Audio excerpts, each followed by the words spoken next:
샬롬 샬롬 샬롬 샬롬. 하나님 사랑합니다. 여러분 주 안에서 사랑합니다. 예. 오늘 18장 말씀이죠. 열왕기상 18장 1절에서 15절 말씀 7,000명의 의인들 이런 제목으로 함께 은혜를 나누죠. 많은 날이 지나가고 제3년에 야훼 말씀이 엘리야에게 임하여 이르시되 너는 가서 아합에게 보이라. 내가 비를 지면에 내리리라. 엘리야가 아합에게 보이려고 하니 그때 사마리아의 기근이 심하였더라. 아합이 왕궁 맡은 자 오바다를 불렀으니 이 오바다는 야훼를 지극히 경외하는 자라.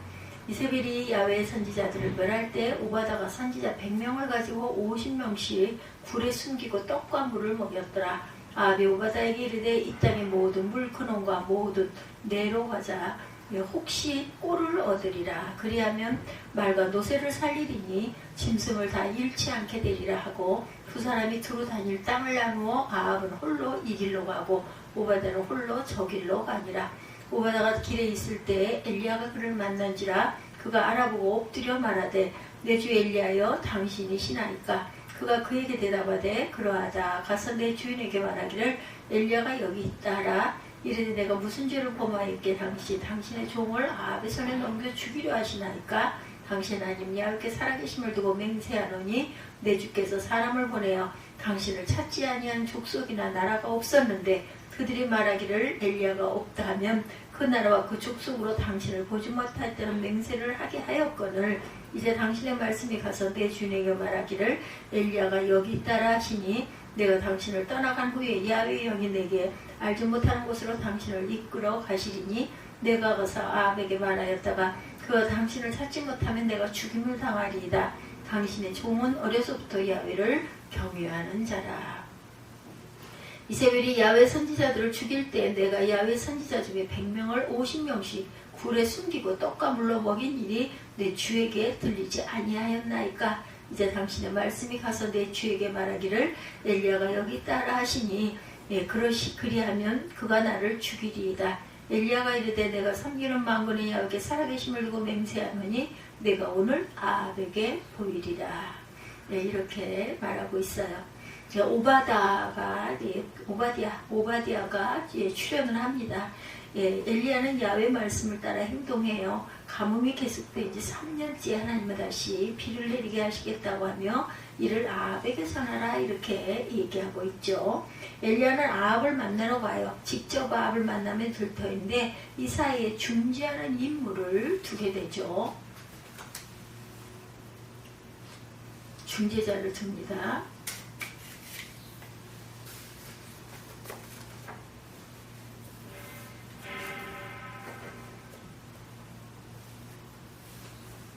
오바다이죠.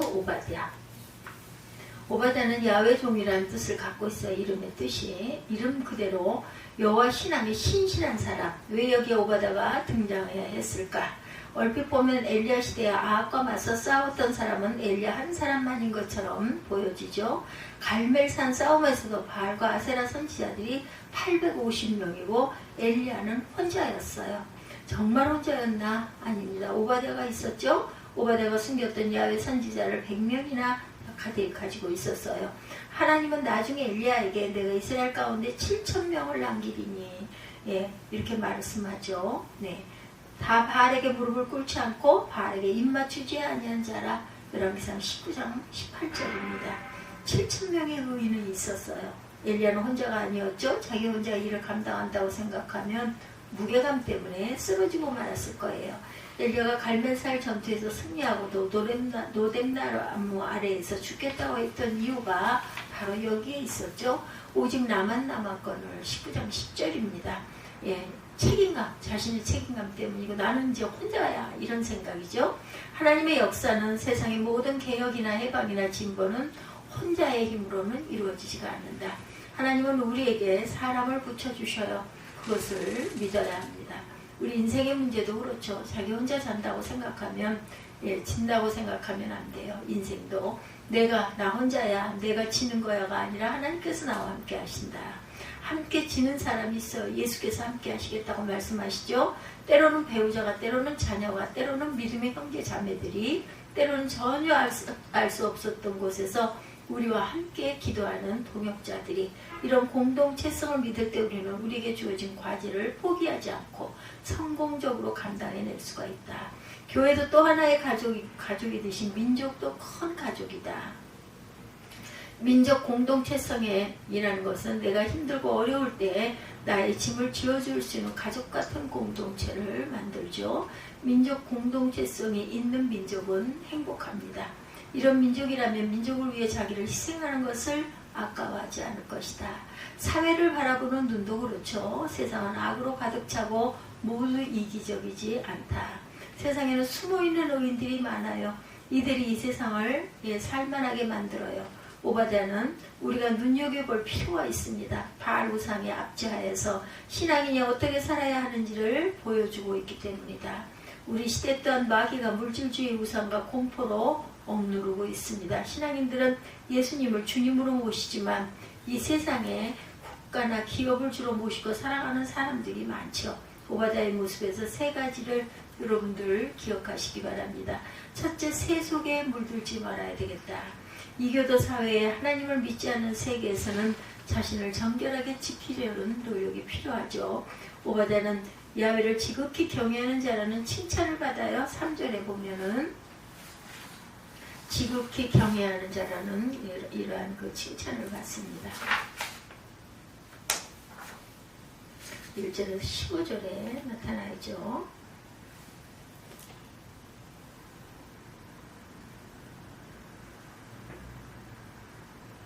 15절이죠. 엘리야가 이르되 내가 섬기는 야훼의 만군의 야훼 살아계심을 두고 맹세하노니 내가 오늘 아합에게 보이리라. 오바댜가 가서 아합을 만나 그에게 말하며 아합이 엘리야를 만나러 가다가 이렇게 증거되어 있어요. 세속에 물들지 말아야 된다. 야훼를 지극히 경외하는 자 3절에 아합 왕궁을 맡은 자 오바댜를 불렀으니 오바댜는 야훼를 지극히 경외하는 자라. 야훼를 경외하는 것은 단순히 하나님께 예배 잘 드리는 것만을 의미하지는 않지요. 자기의 삶에도 하나님의 말씀을 따라 경건하게 살아가는 그런 사람이라는 평가. 야고보서에서도 하나님 경외에 대해서 잘 설명하고 있죠. 야고보서 1장 27절에 하나님 아버지 앞에 정결하고 더러움이 없는 경건은 과와 과부를 그 환난 중에 돌보고 자기를 지켜 세속에 물들지 아니하는 그것이라.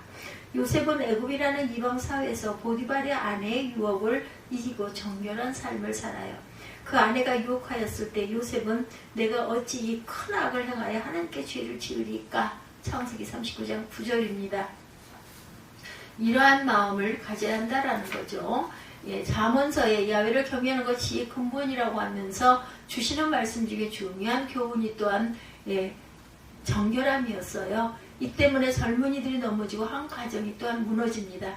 다니엘과 그의 세 친구들은 이교도 사회에서 바벨론의 살해 진미를 거부하고 채소만 먹죠. 그 음식이 바로 우상의 제물이었기 때문에 로마서 12장 1, 2절에 너희 몸을 하나님이 기뻐하시는 거룩한 산 제물로 드리라. 이는 너희가 드릴 영적 예배이라.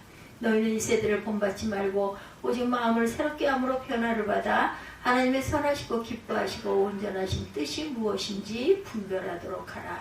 신앙인들은 세상에 정결한 삶을 살아야 해요. 아직도 우리 사회의 남성 그 성과 권력을 이용한 성추행이 근절되지가 않았죠. 권력의 그 정점인 검사들 사이에 이런 성폭행이 있었다는 것이 우리를 놀랍게 하기도 합니다. 우리를 더 곤혹스럽게 만들었던 것은 폭로에서 드러난 가해자 이 검사의 세례식 간증 파문이었어요. 안모 검사는 온누리교회의 교인이었다고 하네요. 간증 영상에 예수를 믿지 않고 살아온 자신의 죄를 회개하고 새 삶을 살게 된 것에 대한 감사의 고백이 있습니다. 그 중에 자신이 깨끗하고 성실하고 열심히 살았지만 억울한 누명으로 떠났으며 하나님께로부터 위로와 힘을 얻었다, 이런 고백이 있어요. 그 영상에 보면 8년 전 그에게 성추행을 당한 기억으로 괴로워했던 서모 검사가 분노를 느꼈고 이를 방송국 인터뷰에서 폭로하며 사건이 수면 위에 드러나죠. 이 사건이 시사하는 바가 많아요. 첫째는 간증의 문제. 간증은 성도에게는 은혜지만 위험할 수가 있다라는 거죠. 간증의 과장이나 위선이나 책임질 수 없는 결단이나 고백이 실릴 수 있기 때문이다. 처음 믿는 자는 조심해야 합니다. 또한 간증의 산업화를 경계해야 되죠. 성도들에게 은혜가 된다고 하여서 한 사람의 인생을 이용하려는 교회의 형태는 문제가 있다. 둘째는 간증의 말보다는 행동이 중요하다. 회개했다면 하나님과의 회개만 중요한 것이 아니라 자기가 잘못됐던 당사자에게 가서 용서를 구하고 그의 권리를 회복시켜주는 것이 회개죠. 또한 삶의 정과정을 통해서 변화된 모습을 보여야 진정한 회개이다. 셋째는 신앙인들이 경건한 삶의 중요성이다. 그가 비록 예수 믿기 전에 악행이었다 할지라도 결국은 그는 기독교를 대표하는 인물이 되고 맙니다. 자기 삶에서 먼저 세속과는 다른 모습을 보이지 않고는 어떤 선교도 어떤 진리의 말도 공허하게 될 것이다. 둘째, 능력이 있어야 한다. 가뭄이라는 문제가 떨어졌어요. 그것이 하나님의 심판일지라도 그 문제를 회개하기 위해서 관료들은 또한 노력을 해야 되죠. 아합에 의지하지 말고 오바댜뿐이라는 거죠. 믿는 자는 바로 오바댜뿐이다. 아합이 오바댜에게 이르되 이 땅의 모든 물근원이 모두 내로 가지 혹시 꼴을 얻으리라. 물 근원과 모든 내로 가자 혹시 꼴을 얻으리라. 두 사람이 두고 다닐 때 땅을 나누어 아합은 홀로 이 길로 가고 오바댜는 홀로 저 길로 가니라. 열왕기상 18장 5절에서 8절이죠. 오늘 본문 5절에서 6절. 오바댜의 주인은 엘리야가 아니라 아합이었다. 오바댜는 엘리야라는 말끝마다 내 주 표현을 합니다.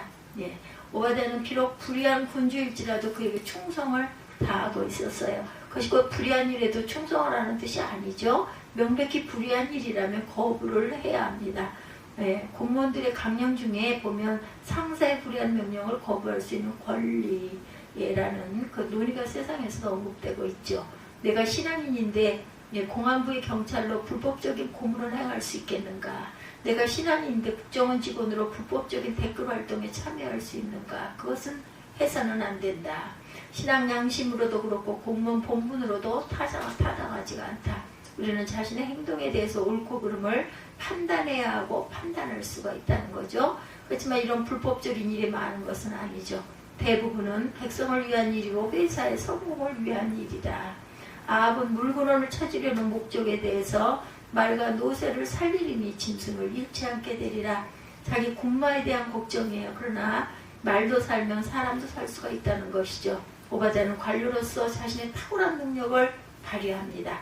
요셉은 신앙을 가지고 있으면서 어떻게 탁월한 관료가 될 수 있는지를 잘 보여주죠. 바로 꿈을 해석하면서 7년 풍년의 때와 흉년의 때 어떻게 대처할지 방안을 제시하죠.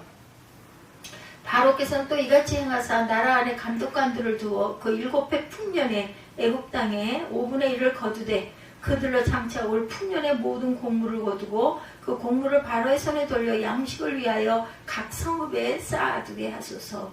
이와 같이 그 곡물을 이 땅에 저장하여 애국 땅에 이말 7회 흉년에 대비하시면서 땅이 이 흉년으로 말미암아 망하지 아니하리다. 창세기 41장 34절에서 36절입니다.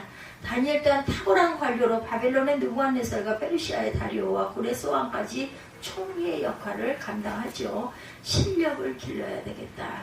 자기에게 주어진 본문에 최선을 다해야 합니다. 자신의 고용주나 나라를 위해 충성을 다하는 것이 신앙인의 마땅한 삶의 자세다. 셋째, 선한 일에 힘써야 되겠다. 오바댜는 야훼 선지자 100명을 50명씩 굴 속에 숨기고 먹을 것을 주었죠. 보통 일이 아니죠. 50명씩. 이 많은 사람을 몰래 먹이는 일이 얼마나 힘들었겠어요. 한두 명도 아니고 5명도 아니고 50명씩이나. 엘리야가 아합에게 자기의 존재를 알리려 했을 때 오바댜는 3번이나 자신을 죽이려고 하느냐. 9절, 12절, 14절에 두려워합니다. 그만큼 그동안 두 생명의 위험을 그 생명의 위험을 느꼈기 때문인 거죠. 자신의 생명을. 이런 위험은 주는 나의 피난처라는 책의 주인공 코리덴분 여사도 경험했던 거죠. 2차 세계대전 중에 코리덴분의 가족은 네덜란드인이었음에도 불구하고 독일군 몰래 유태인들을 숨겨줍니다. 이 일이 발각이 되어서 이들 가족은 라벤스부르크 형무소로 끌려가 고초를 겪고 가족 일부가 죽임을 당해요. 한 생명에 대한 사람 이런 희생을 낙오하게 만들죠. 경제적인 비용도 만만치가 않았어요. 그렇지만 의로운 생명을 살리는 그 보람이 또한 컸을 것입니다. 예, 영화 쉰들러 리스트의 주인공 쉰들러와 같기도 하죠. 대부분의 유대인들이 가스실에서 죽어갈 때 쉰들러가 운영했던 공장에서 일했던 사람들은 살아남습니다. 쉰들러의 공장은 군수품 공장이었죠. 쉰들러는 독일군 장교들을 매수하기 위해서 자기 전 재산을 팔았고 이 쉰들러의 명단에 들어갔던 1100명이 살아납니다. 이 영화의 마지막 장면이 아주 인상적이죠. 저도 기억이 납니다. 그렇게 살아남은 유대인들이 자기들의 금리를 뽑아 반지를 만들죠. 그 반지에는 한 생명을 구하는 자는 세상을 구하는 것이다 이렇게 새겨져 있어요. 이 반지를 받으며 쉰들러가 통곡합니다. 자기 자동차를 팔았다면 10명을 더 구했을 것이고 금으로 된 넥타이 핀을 팔았다면 한 사람을 더 구했을 것이라는 말을 하며 더 살릴 수 있었어 하고 주저앉죠. 오바다가 했던 일이에요. 오늘날에도 이런 일은 필요합니다. 세상에는 물질주의 우상의 폭탄이 떨어지고 있어요. 불평등 경제, 비정규직, 실업, 빈곤 등의 현실에서 한국 사회도 각자 도생이라는 말이 실감이 납니다. 이때 교회가 이를 보호해주는 동굴이 되었으면 합니다. 내가 운영하는 기업이나 조직이 이런 위험으로부터 사람을 보호하는 오바다의 굴이 되었으면 좋겠죠. 오바다는 7,000명의 의인 중 하나였다. 반대편에서 싸우기는 쉬워요. 그러나 그 안에서 신앙을 지키며 하나님의 일을 하는 것은 쉽지 않습니다. 오바다는 하나님의 원하는 의인의 모습이었죠. 주님은 이런 의인들과 함께 하십니다. 이 의인들이 있기에 세상은 살만하고 아름답다. 주님은 의인들의 보호자이시죠. 엘리야나 사르밧과 아브나 오바댜의 보호자는 야훼 하나님이시다. 다윗도 코르덴붐 여사도 고백했던 바는 주님이 나의 피난처시라는 거예요. 주님은 우리의 피난처가 되셔서 모든 폭풍과 두려움으로부터 우리를 보호하시죠. 단지 영적인 위로가 아니라 먹을 것과 입을 것과 필요한 모든 것을 공급하시죠. 우리를 원수의 목전에서 잔치상을 베푸시는 분이시고 우리 머리를 드시는 분이다. 그리스도의 품에서 오늘도 평안을 누리시기를 주님의 이름으로 축복합니다. 기도하시겠습니다.